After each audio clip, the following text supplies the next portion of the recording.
Hello बच्चों, कैसे हैं आप लोग। आज हम लोग पढ़ने वाले हैं क्लास 9 का फिजिक्स का फर्स्ट चैप्टर मोशन।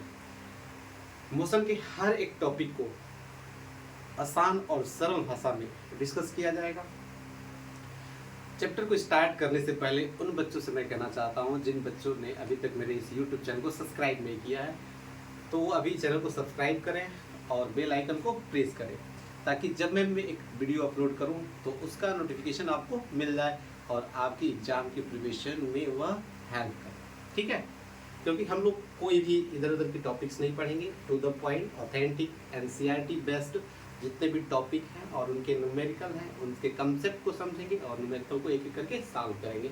ठीक है, तो पहले हम वीडियो को स्टार्ट कर रहे हैं। और जो बच्चे, फिर से मैं कहना चाहता हूँ, आप तो समझ ही गए होंगे क्या मैं कहना चाहता हूँ। देखो बच्चे, हम लोग पढ़ रहे हैं चैप्टर फर्स्ट फिजिक्स का, क्लास है 9 और टॉपिक है मोशन। तो बच्चे, मोशन होता क्या है, ये मोशन है क्या। सभी लोग के दिमाग में आ रहा है कि हम चल रहे हैं तो मोशन है, ट्रेन चल रही है तो मोशन है, चिड़िया उड़ रही है तो मोशन है, एरोप्लेन उड़ रहा है तो मोशन है, अगर कोई स्थिर है तो मोशन नहीं है। यही बात दिमाग में चल रही होगी, लेकिन जाहिर सी बात है कि इसके डेफिनेशन की बात मैं कर रहा हूँ। आप लोग ये माइंड में ये आइडिया आ गया होगा कि इसका डेफिनेशन क्या होगा, मोशन को डिफाइन कैसे करेंगे। हम तो समझ तो रहे हैं कि कौन मोशन में है कौन रेस्ट में, ये तो समझ रहे हैं, लेकिन डिफाइन कैसे करेंगे भाई कि मोशन यही मोशन कर रहा है और यह मोशन नहीं कर पा रहा। दोनों में डिफरेंस कैसे बताएंगे, क्योंकि मोशन और रेस्ट जो है बच्चे, वो दोनों एक दूसरे के relative term, motion and rest both are relative terms. कहने का मतलब यह है कि मोशन और जो रेस्ट है ये दोनों एक दूसरे के रिलेटिव टर्म्स है, दोनों में बहुत बड़ा संबंध है। अगर ऑब्जेक्ट रेस्ट में चला जाएगा तो मोशन नहीं कर पाएगा, और ऑब्जेक्ट जो है मोशन में चला गया तो वो रेस्ट नहीं कर पाएगा। यानी एक दूसरे पर ये दोनों चीजें क्या है, निर्भर है। तो बच्चे, इस चीज को समझने के लिए हम दो चीजों को नोटिस करते हैं। पहला होता है टाइम, दूसरा होता है सराउंडिंग। टाइम और सराउंडिंग की बात करते हैं, और एक और पॉइंट कंसीडर करते हैं। एनसीईआरटी ने इसी साल उस टॉपिक को ऐड किया हुआ है, पॉइंट ऑफ रेफरेंस। ये पॉइंट ऑफ रेफरेंस क्या होता है, जिस पॉइंट के अकॉर्डिंग हम किसी ऑब्जेक्ट का कंपैरिजन करते हैं वो मोशन में है या रेस्ट में। बच्चों, मोशन क्या होता है तो अगर डिफाइन करने की बात आती है तो बताओगे कि anybody change their position with respect to time, any object change their position with respect to time. कहने का मतलब यह है कि कोई भी ऑब्जेक्ट समय के साथ अपना स्थान बदल रहा है। अगर मैं यहाँ पे खड़ा हो जाऊँ तो बोर्ड से मेरा पोजीशन टाइम के साथ चेंज नहीं हो रहा है, टाइम तो बढ़ रहा है लेकिन मेरा पोजीशन चेंज नहीं हो रहा है। लेकिन अगर मैं मोशन करना शुरू कर दूँ तो क्या होगा कि बोर्ड के रिस्पेक्ट में मेरा पोजीशन क्या हो रहा है, हर सेकेंड पर बदल रहा है। कभी मैं बोर्ड के बहुत पास जा रहा हूँ, कभी बोर्ड के इस कॉर्नर पे, कभी उस कॉर्नर पे। तो ऐसा हम कह सकते हैं कि अगर कोई भी ऑब्जेक्ट है टाइम के रिस्पेक्ट में अपने पोजीशन को अपने सराउंडिंग के अकॉर्डिंग चेंज कर रहा है, वो मोशन में है। जैसे सुबह आप लोग नहा धोआ के तैयार हो करके स्कूल के लिए निकलते हो, तो घर से स्कूल जब निकलते हो तो टाइम तो बढ़ रहा होता है। तुम लोग अगर स्कूल की टाइमिंग है 8 o'clock और तुम निकल गए 7:30, स्कूल 7:30 पे निकले हो घर से और स्कूल जाते जाते 8 o'clock हो गया वहाँ पे, यानी कि 30 मिनट लगे। और 30 मिनट में हुआ क्या, तुम्हारे घर पर पोजीशन था 30 मिनट पहले, और after 30 minutes your position changed according to your surrounding।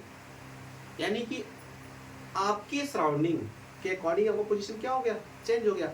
आपके घर से आपका डिस्टेंस 30 मिनट पहले क्या था, 0, लेकिन आफ्टर 30 मिनट आपका पोजीशन क्या हो गया, जो डिस्टेंस स्कूल का है आपके घर से वह डिस्टेंस आपने कवर कर लिया, नहीं उतना डिस्टेंस आपने चेंज कर लिया, उतना प्लेस चेंज कर लिया, अर्थात आपका प्लेस पोजीशन चेंज हो गया। पहले स्कूल घर पे था, अब कहाँ है, स्कूल में। टाइम के रिस्पेक्ट में आपने पोजीशन को चेंज किया है, अर्थात आप उस समय 30 मिनट के during 30 minutes you are in condition of motion. आप उस समय क्या थे, मोशन की स्टेट में थे, और वहां पे क्लास में आप गए, फर्स्ट बेल लगी, आपका क्लास स्टार्ट हुआ। ड्यूरिंग द फर्स्ट पीरियड आपने पूरा बेल अपने सीट पर बैठे रहा, 35 मिनट्स 40 मिनट्स का वो ड्यूरिंग बेल था।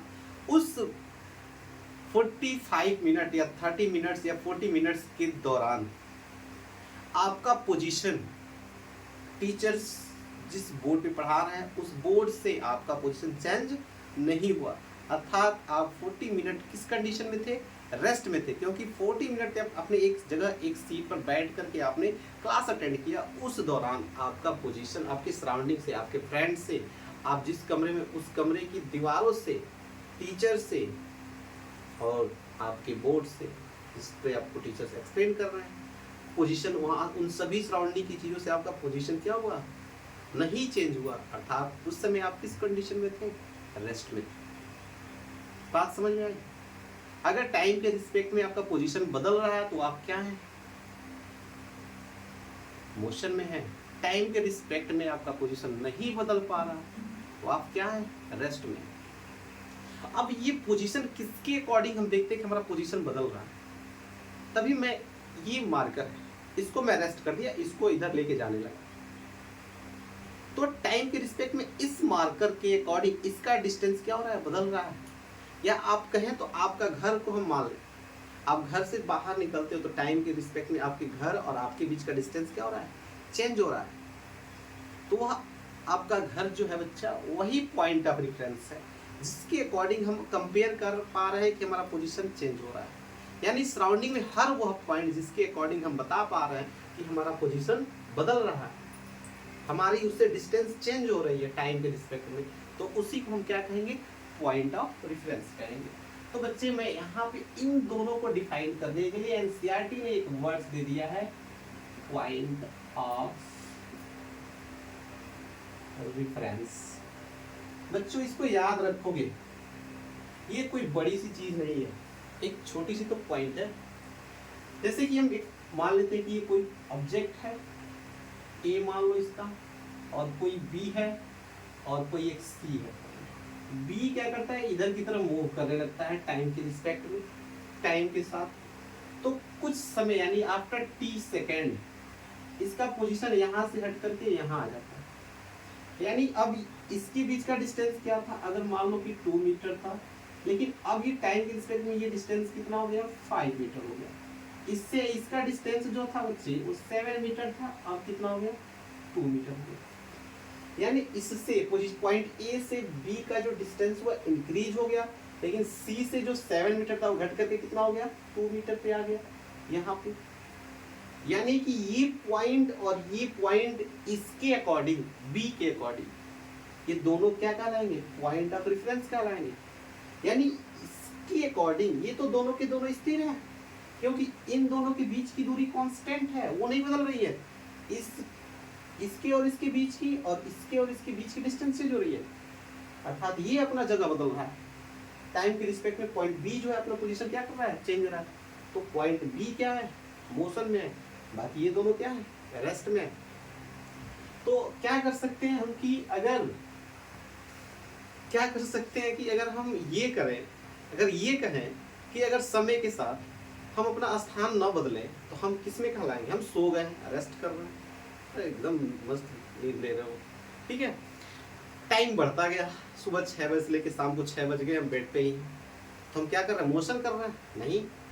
उस कमरे की दीवार से हमारी जो पोजीशन है वो बदल रही है, नहीं। वो कमरे की दीवार पॉइंट ऑफ रेफरेंस का काम कर रही है, उनसे हमारा डिस्टेंस हर टाइम कांस्टेंट रहा है, अर्थात हम मोशन में नहीं है। उठे, नहाए धोए, खाए पिए, निकल लिए, मार्केट निकल गए, उसके बाद से हमारे घर से हमारा जो है डिस्टेंस क्या हो रहा है, चेंज हो रहा है।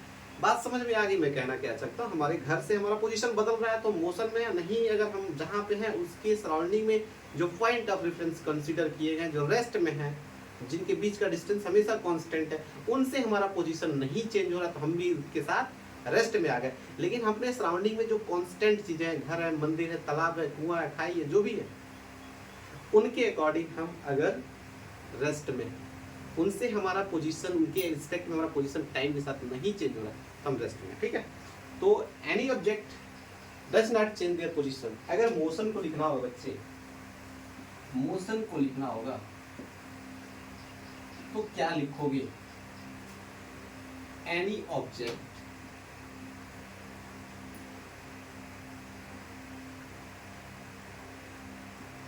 Change their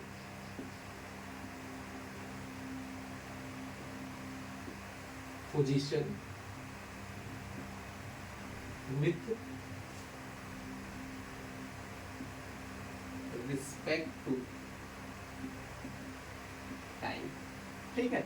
any object change their position with respect to time. कोई भी ऑब्जेक्ट हो, अगर टाइम के रिस्पेक्ट में अपना, अगर रेस्ट की बात करते हैं, दोनों रिलेटिव टर्म्स हैं, अगर चेंज कर रहा है तो यहाँ आप लिख सकते हो उसी का opposite, any object does not change there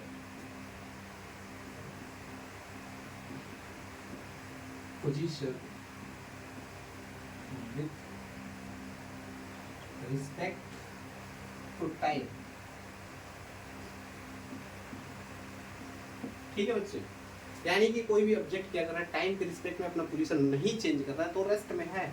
अगर चेंज कर पा रहा है तो रेस्ट में नहीं है, वो मोशन में। अगर मोशन में होगा तो रेस्ट में नहीं होगा, रेस्ट में होगा तो मोशन में नहीं होगा। That's why both are relative terms, ठीक है।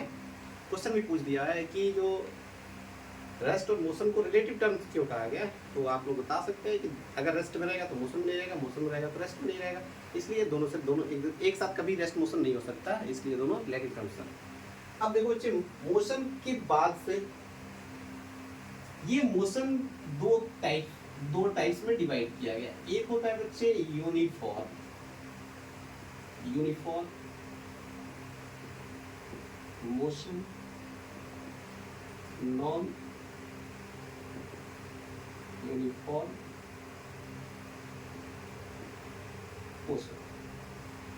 ये यूनिफॉर्म मोशन क्या होते हैं? तो यूनिफॉर्म मोशन का मतलब क्या होता है बच्चे?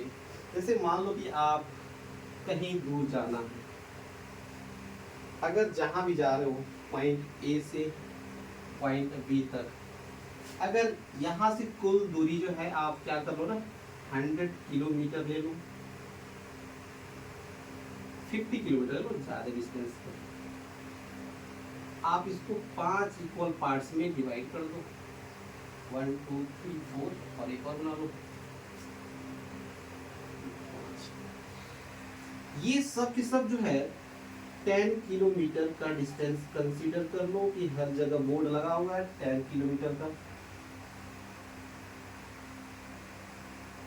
ठीक है। अब देखोगे बच्चे कि जब ए से आप बी तक जा रहे हो, तो आप जब पहले ए से, यानी आप लिख लो ये पहला स्टेशन है आपका, ये दूसरा स्टेशन है, ये तीसरा स्टेशन है, ये चौथा स्टेशन है और ये 5वां स्टेशन है, ठीक है। अब जब पहले स्टेशन पॉइंट ए से पहले स्टेशन पे गए तो आपको लगे, मान के चलो ऐसे 15 मिनट, फिर से ए पहले से दूसरे स्टेशन पे गए तो कितना टाइम लगा, 50 मिनट, फिर से टाइम वही लग रहा है। हर स्टेशन में टाइम कितना लग रहा है, यानी हर 10 किलोमीटर कवर करने में आपको टाइम कितना लग रहा है, 15 मिनट। यानी कि घर से, यानी पॉइंट ए से जब बी तक पहुंचे तो आपको 50 किलोमीटर का डिस्टेंस कवर करना है। हर 10 किलोमीटर बाद आपको एक पॉइंट मिलता है जहाँ पे आपका स्टेशन है, तो आप हर 15 मिनट में उस पहले स्टेशन पे, अगले 15 मिनट में फिर से पहले स्टेशन में, यानी कि 10 किलोमीटर कवर करने के लिए आपको कितने टाइम लगते हैं, 15 मिनट। और हर 10 किलोमीटर पर आप, यानी कि आपकी स्पीड क्या है, आपकी स्पीड क्या है यहाँ पे, यानी यहाँ से आप 10 किलोमीटर 15 मिनट पे गए, फिर से 10 किलोमीटर 15, यानी आपकी स्पीड घट या बढ़ रही है, नहीं, आपकी स्पीड इक्वल है, इसीलिए आपका टाइम हर 10 किलोमीटर में इक्वल टाइम लग रहा है, हर डिस्टेंस को कवर करने में इक्वल डिस्टेंस को कवर करने में इक्वल टाइम लग रहा है।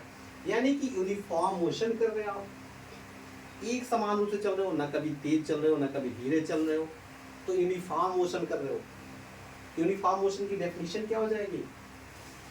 यूनिफॉर्म मोशन की अगर बात की जाए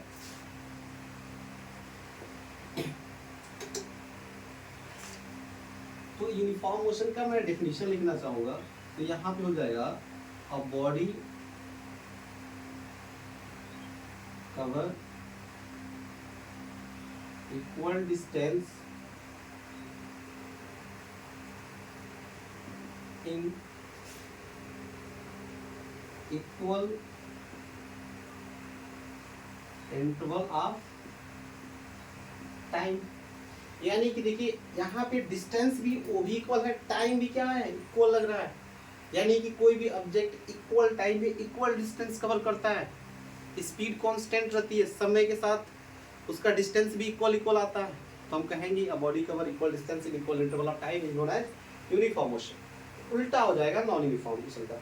10 किलोमीटर आप गए 5 मिनट में, अगला 10 किलोमीटर 15 मिनट में, अगला 10 किलोमीटर आप 10 मिनट में गए, और अगला हो सकता है 11 मिनट, अगला हो सकता है कि आप 17 मिनट में गए। यानी कि हर 10 किलोमीटर में आपकी स्पीड क्या रही? अलग अलग रही। यानी हर बार आपने कभी गाड़ी को बहुत तेज चलाया, कभी बहुत धीरा चलाया, यानी आपकी स्पीड बदल रही है, अर्थात आप मोशन कौन सा कर रहे हो? नॉन यूनिफॉर्म मोशन कर रहे हो। ठीक है, तो नॉन यूनिफॉर्म मोशन का क्या हो जाएगा बच्चे? इसका डेफिनेशन क्या हो जाएगा?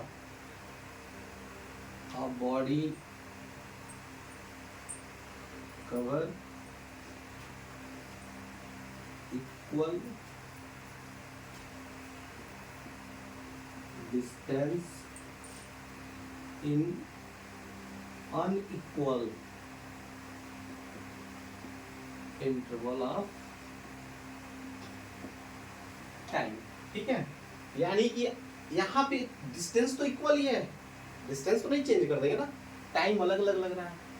ये थोड़ी स्पीड धीरा चलाएंगे तो डिस्टेंस घट जाएगा, ऐसा नहीं है। आप घर से कहीं 10 किलोमीटर की दूरी पे जा रहे हो, बहुत धीरे जाओगे 10 किलोमीटर की दूरी 5 किलोमीटर हो जाएगी, नहीं नहीं वो उतना ही रहेगी, टाइम ज़्यादा लगेगा या कम लगेगा। ठीक है, अब देखो बच्चे, यूनिफॉर्म मोशन समझ लिए, नॉन यूनिफॉर्म मोशन समझ लिए, एग्जाम्पल्स लेते हैं कि यूनिफॉर्म मोशन के एग्जाम्पल्स क्या हो जाएंगे? Example of uniform motion. Example of uniform motion क्या होगा? Motion of moon, motion of moon around the earth, ये हो जाएगा बच्चे। या कह सकते हो मोशन ऑफ अर्थ, या प्लैनेट भी लिख सकते हैं यहाँ पे, planet around the sun, motion of planet around the sun. ठीक है, जैसे ऐसा मान लो कि अर्थ जो है उसका ऑर्बिट फिक्स है, ऑर्बिट कभी छोटा और कभी बड़ा नहीं होता है। ठीक है, तो उसका ऑर्बिट फिक्स है, सन है, सन के चारों तरफ एक ऑर्बिट है जिसमें अर्थ मूव कर रहा है, घूम रहा है, और वो डिस्टेंस क्या कर रहा है? इक्वल डिस्टेंस हर साल उस ऑर्बिट को कवर करता है। और उसको कवर करने के लिए, यानी उस ऑर्बिट को एक राउंड लगाने के लिए उसको कितने टाइम लगते हैं? यानी कि मोशन जो होता है, ये अगर ये सन है तो सन के चारों तरफ अगर अर्थ घूम रहा है ना, तो इसको 365 डेज एंड 6 आवर्स टाइम लगते हैं। ठीक है, यानी कि ये जो डिस्टेंस है ना अर्थ का ऑर्बिट का, ये कांस्टेंट है, डिस्टेंस नहीं चेंज होता है, हर साल एक राउंड कंप्लीट करता है। यानी क्या कर रहा है? कभी धीमा चलता, तो ये क्या होता है हमारा जो एक ईयर होता है, 1 ईयर जो होता है 365 डेज एंड 6 आवर का। हो सकता है कि धीमा चलता तो वो 400 डेज का हो जाए, ठीक है। तो ये हमारा सारा जो कैलेंडर कैलकुलेटर जो भी सब गड़बड़ हो जाता है। लेकिन नहीं, ऐसा नहीं होता है। हर साल अर्थ 1 कंप्लीट रोटेशन राउंड करने के लिए सन के around 365 days and 6 hour time लेती है। इससे ज़्यादा ना इससे कम लेती है, ठीक है। लेकिन वही अगर हम नॉन यूनिफॉर्म मोशन की बात करें तो मोशन ऑफ ह्यूमन बींग्स कभी कांस्टेंट स्पीड से नहीं चलता है। कभी बहुत तेज चलेगा, थकान हो जाएगी पैरों में, फिर से धीरे धीरे चलना शुरू कर देगा। स्पीड बहुत तेज थी स्टार्टिंग में, बाद में थकान होने की वजह से स्पीड क्या हो गई, डिक्रीज हो गई। यानी कि उसने क्या किया, स्पीड को कांस्टेंट नहीं रखा, नॉन यूनिफॉर्म मोशन कर रहा है। व्हीकल्स जो है, वैन है, गाड़ियां हैं, बस हैं, ट्रक हैं, सभी हैं।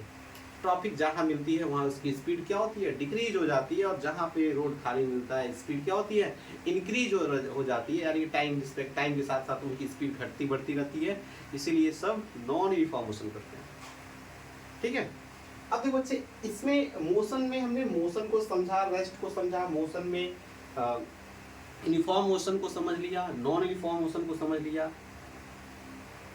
अब देखो बच्चे, इसमें आता है ना कि मोशन से रिलेटेड और भी टॉपिक आते हैं।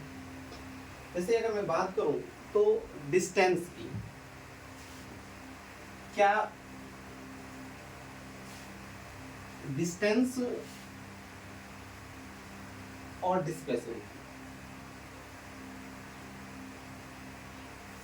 मोशन क्या होता है, any object change their position with respect to time, any object does not change their position with respect to time, rest और motion हो गए।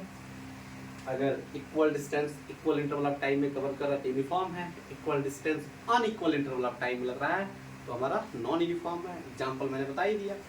अब बच्चे आता है कि मोशन से रिलेटेड टर्म क्या क्या आते हैं। एक आता है हमारा डिस्टेंस। डिस्टेंस क्या होता है? तो डिस्टेंस बच्चे एक स्केलर क्वांटिटी है। मैं थोड़ा सा रुक जा रहा हूँ, इस टॉपिक को डिस्कस करने से पहले मैं थोड़ा सा स्केलर और वेक्टर की बात आ रही है, क्योंकि अभी हम डिस्टेंस और डिस्प्लेसमेंट पढ़ेंगे, मामला आगे बिगड़ जाएगा वहाँ पे। तो थोड़ा सा हम टॉपिक चेंज करते हैं, आते हैं फिजिकल क्वांटिटी पे, ताकि हम स्केलर को और वेक्टर को पकड़ लेंगे। उसको फिजिकल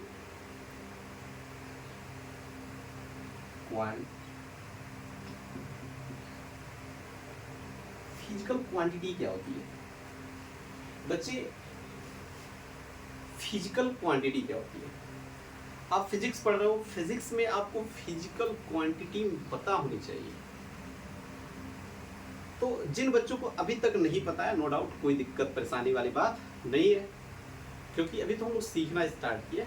और इस चैनल से आप लोग जुड़े रहोगे तो मैं गारंटी देता हूँ कि वो सारी पॉइंट्स, वो ऐसे टर्म जो ना कभी किताबों में जिक्र किए जाते हैं, ना ही क्लासरूम में जिक्र किए जाते हैं, हो सकता है कि हम यहाँ पे उसका जिक्र करें और आपको इससे ये बेनिफिट मिलेगा कि आप उस हर टॉपिक, हर उस पॉइंट को जान सकेंगे जो आपको क्लासरूम या अपनी किताबों में न मिलते हैं, ठीक है। तो फिजिकल क्वांटिटी क्या होती है बच्चे? यानी फिजिक्स में, फिजिक्स की बात छोड़ो, फिजिक्स है ही क्या? हम तो नेचर की बात कर सकते हैं ना, नेचर से तो फिजिक्स बना है। चाहे पूरी साइंस की बात करें, सब चीज़ें तो नेचर से ही बनी है।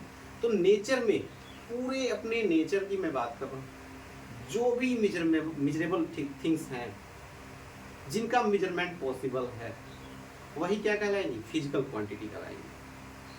तो कोई पूछेगा व्हाट इज फिजिकल क्वांटिटी, तो बताओगे सीधी भाषा में ना कि जिसका मेजरमेंट कर सकोगे, जिसका मेजरमेंट हम कर पाते हैं, वही क्या कहलाती है? फिजिकल क्वांटिटी होती है, ठीक है बच्चे। यानी हम अपना वेट मेजर कर लेते हैं, यानी वेट क्या है?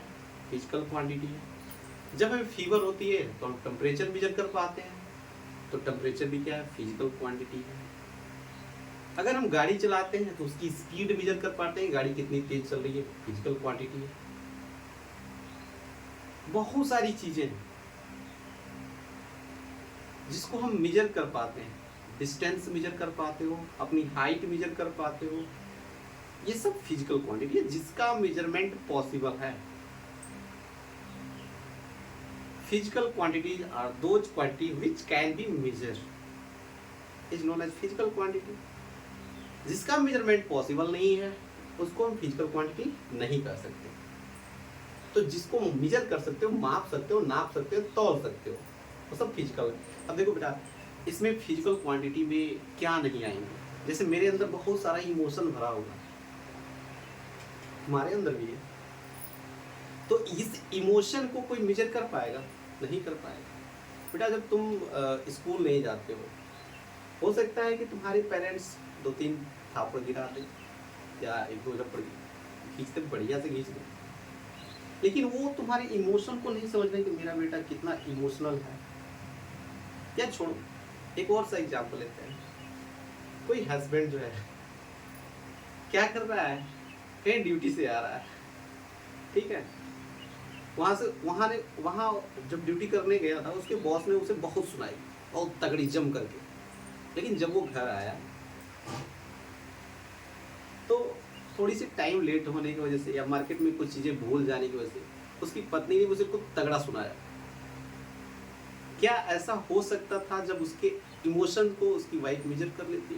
क्या कोई ऐसा इंस्ट्रूमेंट होता जिससे पता चल जाता है मेरा हस्बैंड तो बहुत इमोशनल है, बहुत हर्ट हुआ है, आज इसको नहीं छोड़ दो, इसके बॉस ने इसको घंटी लगा चुकी है, इसकी क्लास ले चुकी है, मैं छोड़ देती हूँ। लेकिन नहीं, इमोशन को हम मेजर नहीं कर सकते। किसी के अंदर जो हर्ट है, गुस्सा है, प्यार है, इसको हम मेजर नहीं कर सकते। यह सब नॉन फिजिकल क्वांटिटी है, ठीक है। तो फिजिकल क्वांटिटी का मतलब कितना क्या होता है बच्चे? जिसका मेजरमेंट पॉसिबल है, जिसको माप सकते हो, height, weight, speed, distance, velocity, displacement, acceleration, force, ये सब फिजिकल क्वांटिटी है, ठीक है। ये फिजिकल क्वांटिटी होती कितनी प्रकार की है? There are 2 types of physical quantity, ठीक है बच्चे। एक होता है स्केलर और एक होता है वेक्टर, ठीक है। ये स्केलर फिजिकल क्वांटिटी क्या होती है?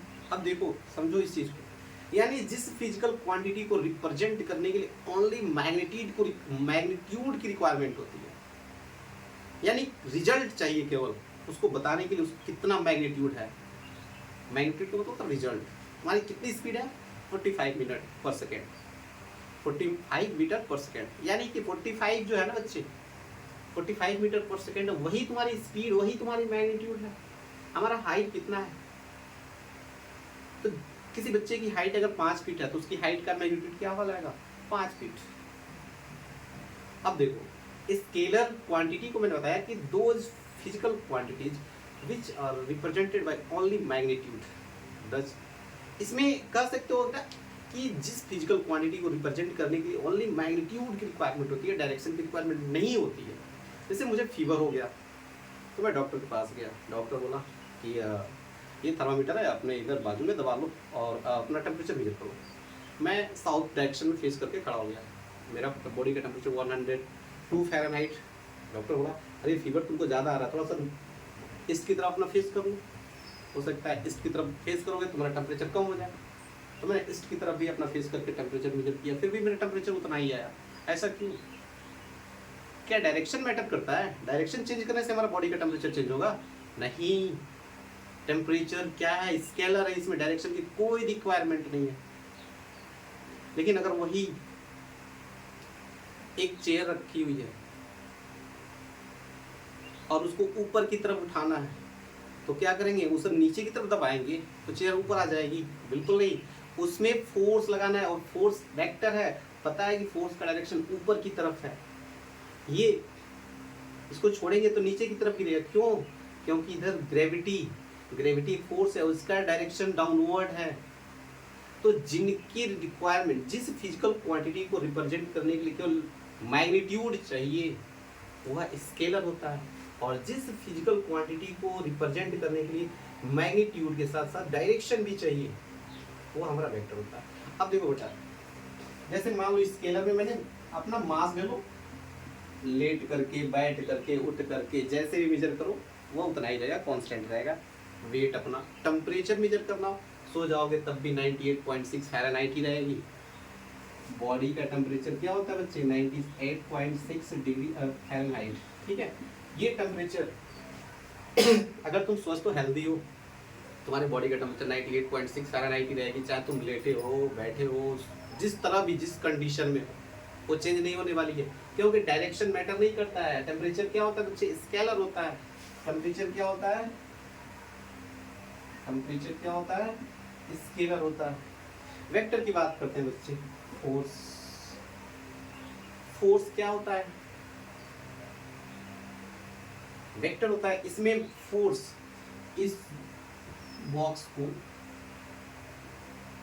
इस